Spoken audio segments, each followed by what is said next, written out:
आप सभी को चैत्र नवरात्रि की हार्दिक शुभकामनाएं। मां जगदम्बा सदैव अपनी कृपा आप पर बनाए रखें। चैत्र मास की नवरात्रि कब से प्रारंभ होगी, कब समाप्त होगी, नवरात्रि के पहले दिन कलश की स्थापना करने का शुभ मुहूर्त क्या है, और नवरात्रि की अष्टमी नवमी कब है, रामनवमी कब है, और चैत्र नवरात्रि में कन्या पूजन हवन इत्यादि जो अष्टमी और नवमी पर करते हैं वो हमें कब करना है, व्रत का पारण कब करें, और नवरात्रि के एक दिन पहले अमावस्या तिथि आती है तो बाल हम कब धोएं। कलश की स्थापना नहीं कर पाते हैं किसी भी कारणवश तो क्या बिना कलश की स्थापना किए व्रत कर सकते हैं, पूजा कर सकते हैं, अखंड दीपदान कर सकते हैं, या फिर जैसे कि ज्वारे इत्यादि बोना चाहते हैं तो क्या बिना कलश स्थापना किए आप इस प्रकार के सभी कार्य कर सकते हैं। ये प्रश्न है आप लोगों का, तो इसकी जानकारी भी आपको आज की वीडियो में मिल जाएगी। इसके अलावा भी नवरात्रि व्रत और पूजा से संबंधित संपूर्ण जानकारी आपको आज की वीडियो में मिलेगी, तो वीडियो को पूरा देखिए और अगर वीडियो अच्छी लगे तो इसे लाइक भी जरूर कीजिएगा। बात करते हैं सबसे पहले कि चैत्र मास की नवरात्रि प्रारंभ कब होगी और कब समाप्त होगी। देखिए, चैत्र मास की नवरात्रि का प्रारंभ होगा 19 मार्च से। प्रतिपदा तिथि का प्रारंभ हो रहा है 19 मार्च 2026 को सुबह 6:52 पर और प्रतिपदा तिथि का समापन होगा 20 मार्च को सुबह 4:52 पर। तो 19 मार्च से गुरुवार से नवरात्रि का प्रारंभ होगा और 27 मार्च 2026 को नवरात्रि व्रत का समापन है। नवमी तिथि है, रामनवमी 27 मार्च 2026 को मनाई जाएगी और 26 मार्च को अष्टमी तिथि है। तो जिनके यहाँ अष्टमी पूजी जाती है 26 मार्च को कन्या पूजन करेंगे, हवन करेंगे, और अगर आपके यहाँ नवमी पूजी जाती है तो फिर 27 मार्च को आप कन्या पूजन, हवन इत्यादि सभी कार्य कर सकते हैं। अब बात करें प्रतिपदा तिथि पर कलश की स्थापना के शुभ मुहूर्त के बारे में, तो देखिए सुबह 6:52 तक तो अमावस्या ही रहेगी। तो जब प्रतिपदा प्रारंभ होगी सुबह 6:52 पर, तब से लेकर सुबह 7:43 तक कलश की स्थापना करने का शुभ मुहूर्त है। और कलश की स्थापना करने का दूसरा शुभ मुहूर्त है दोपहर 12:05 से दोपहर 12:53 तक। ये अभिजीत मुहूर्त का समय है। इस समय में भी आप कलश की स्थापना कर सकते हैं। अब चैत्र नवरात्रि का प्रारंभ होगा 19 मार्च से, यानी कि गुरुवार से, और बुधवार को अमावस्या है। तो ऐसे में महिलाओं का प्रश्न है कि हम बाल किस दिन धोएं, क्योंकि अमावस्या तिथि पर बाल नहीं धोते हैं और फिर गुरुवार के दिन भी बाल नहीं धोया जाता है। तो ऐसे में सुहागिन महिलाएं बाल किस दिन धोएं। देखिए, असमंजस की स्थिति तो है, लेकिन इन 2 दिनों में से किसी भी दिन बाल तो धोना ही पड़ेगा, चाहे अमावस्या के दिन या फिर गुरुवार के दिन। तो मैं आपसे कहूंगी आप लोग गुरुवार के दिन बाल धो लीजिए। नवरात्रि के पहले दिन हम बाल धो सकते हैं, क्योंकि वार से बड़ा त्योहार होता है। तो नवरात्रि का प्रारंभ है, माँ की पूजा करनी है, तो आप लोग गुरुवार के दिन बाल धो लीजिएगा, ठीक है। लेकिन कई भक्त ऐसे भी हैं जो कि बृहस्पतिवार का भी व्रत करते हैं। तो जो भक्त बृहस्पतिवार का व्रत करते हैं उन्हें बृहस्पतिवार के दिन भूल से भी बाल नहीं धोना चाहिए। तो ऐसे में जो गुरुवार का व्रत करते हैं उन्हें अमावस्या तिथि पर यानी कि बुधवार के दिन बाल धोना है, ठीक है।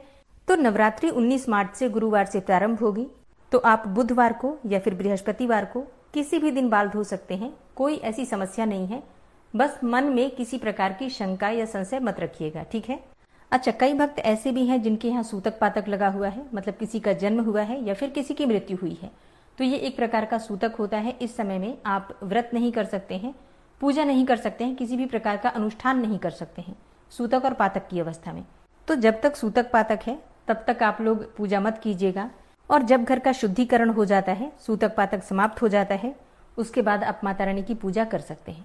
अच्छा, अगला प्रश्न है कि अगर हम कलश की स्थापना नहीं कर पाते हैं किसी भी कारणवश, तो क्या हम बिना कलश की स्थापना किए पूजा कर सकते हैं या फिर व्रत धारण कर सकते हैं, या जैसे कि ज्वारे बोना हो, अखंड दीपदान करना हो, कन्या पूजन इत्यादि करना हो, तो क्या बिना कलश की स्थापना किए ये सभी कार्य कर सकते हैं। तो हाँ जी, आप बिल्कुल कर सकते हैं।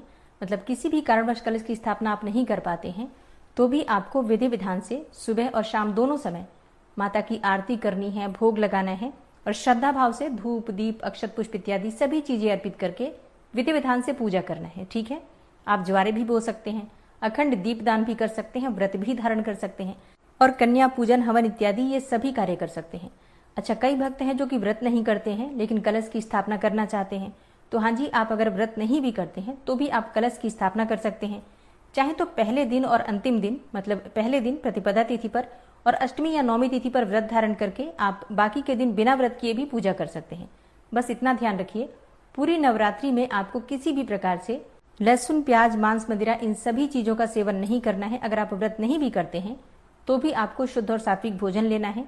9 दिन पूरे नवरात्रि में आपको ब्रह्मचर्य का पालन करना है क्रोध नहीं करना है, झूठ नहीं बोलना है, किसी की भी निंदा, किसी की भी चुगली आपको नहीं करनी है। तो मतलब बिल्कुल शुद्ध और सात्विक विचार रखिए, व्यवहार रखिए और आहार रखिए, तो फिर आप व्रत करें या ना करें, माता रानी की कृपा आपको मिल जाती है। तो नवरात्रि में माता रानी विराज रही हैं, सबके घरों में विधि विधान से उनकी स्थापना करके पूजा कीजिए। जितनी भी जैसी भी व्यवस्था आपसे बन पाती है उसके अनुसार आप पूजा कर सकते हैं, व्रत धारण कर सकते हैं। कलश की स्थापना करना चाहें तो कलश की स्थापना कर सकते हैं, बिना कलश की स्थापना किए भी पूजा कर सकते हैं। ठीक है, सारी विधि मैं आपसे आगे वीडियो में शेयर करूंगी कि बिना कलश की स्थापना किए आप पूजा कैसे कर सकते हैं और कलश की स्थापना करके आप पूजा कैसे करेंगे। तो इसके लिए पूरी डिटेल वीडियो आपको मिल जाएगी, आप लोग जरूर देखिएगा। अब बात करें आपके अगले प्रश्न के बारे में। तो आपका प्रश्न है कि अगर नवरात्रि के बीच में पीरियड्स आ जाएं या फिर नवरात्रि के प्रारंभ होने से पहले हम पीरियड्स में हैं, मतलब शुद्धिकरण नहीं हुआ है तब तक, या फिर नवरात्रि के समापन के समय, मान लीजिए कन्या पूजन के समय हमें पीरियड्स आना हो, तो ऐसे में हम नवरात्रि में कलश की स्थापना या फिर जो ज्वारे इत्यादि बोना है, पूजा करना है, किस प्रकार से करें। देखिए, अगर नवरात्रि के प्रारंभ में आप पीरियड्स की अवस्था में हैं और आप पूजा नहीं कर पा रहे हैं, तो घर में कोई भी व्यक्ति दूसरा है, जैसे आपके पति हो, आपके बच्चे हों या और परिवार का कोई भी सदस्य है, तो आप उनके द्वारा पहले दिन पूजा प्रारंभ करवा सकते हैं। मतलब परिवार में कोई ऐसा सदस्य है जो आपके स्थान पर पूजा प्रारंभ कर दे और पूजा करे सुबह शाम, तो आप जरूर पूजा प्रारंभ करवा दीजिए। अगर कोई नहीं है करने वाला, तो फिर आप जब शुद्धिकरण हो जाए आपका, तब आप पूजा कर सकते हैं, कोई दिक्कत नहीं है। लेकिन अगर आप बीच में पीरियड्स की अवस्था में आते हैं, जैसे आपने कलश की स्थापना कर दी और आप ज्वारे इत्यादि बो चुके हैं और नवरात्रि के बीच में अगर आपको पीरियड्स आते हैं, तो ऐसे में परिवार का जो भी सदस्य है उनके द्वारा आप पूजा करवा सकते हैं। मतलब अगर परिवार में कोई ऐसा व्यक्ति है जो आगे आपकी पूजा को कंटिन्यू कर पाए, तब तो आप इस प्रकार से कलश की स्थापना इत्यादि कर लीजिए। लेकिन अगर परिवार में कोई देखने वाला नहीं है और आपको पहले से पता है कि बीच में पीरियड्स आएंगे, तो आप उसी अनुसार पूजा प्रारंभ कीजिए, जिससे कि बीच में आपका दीप खंडित ना हो। मतलब अगर आप अखंड दीप प्रज्वलित कर देते हैं और घर में कोई देखने वाला नहीं है, तो वो अखंड दीप बीच में खंडित होगा, जिसका आपको दोष लगेगा।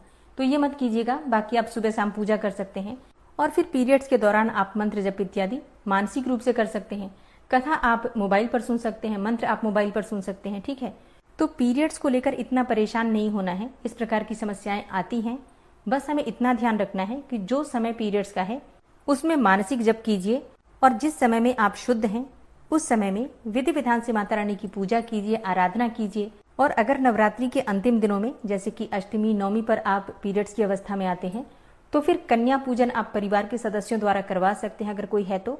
और अगर कोई करने वाला नहीं है, कन्या पूजन, हवन इत्यादि, तो जब आप शुद्ध हो जाएं तो नवरात्रि के बाद भी किसी भी शुभ दिन पर आप कन्या पूजन, हवन इत्यादि कर सकते हैं। ठीक है, चैत्र नवरात्रि में प्रति